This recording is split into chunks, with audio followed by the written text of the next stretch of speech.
Hi guys, welcome back to cards of Saini. So আজকে আমি বলবো যে লিওদের ডিসেম্বর মান্থ কীরকম থাকতে চলেছে। যাদের জোডিয়াক সাইন লিও আছে বা যাদের রাশি সিংহ, তাদের দেখে নিই কীরকম থাকতে চলেছে ডিসেম্বর মান্থ। ঠিক আছে, ওকে। আমি বলবো মানুষদের থেকে কোনো তর্ক বিতর্কে যাবে না, ঝগড়া হওয়ার প্রবাবিলিটি আছে। যেহেতু লিওদের একটু হাইপার লেভেলটা একটু স্ট্রং হয়, একটু তাড়াতাড়ি রেগে যায়, তো আমি বলবো এইসব জায়গা থেকে একটু দূরে থাকবে। আর্গিউ হওয়ার চান্সেস আছে, উপস কোনো ব্রেকআপ হওয়ার চান্সেস আছে, কোনো হার্ট ব্রেক আমি দেখতে পাচ্ছি। খুব কষ্টের মধ্যে দিয়ে থাকতে পারবে এই মান্থটা আমি দেখতে পাচ্ছি। অনেক কিছু যেটা সত্যি সেটা হয়তো তোমাদের সামনে আসতে পারে।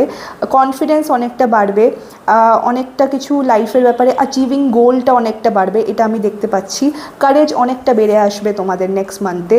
মেন্টাল স্যাডনেস, মেন্টাল ট্রমা কিন্তু বাড়বে, এটাও আমি বলে দিচ্ছি। মেন্টালি কিন্তু সাবধানে থাকতে হবে।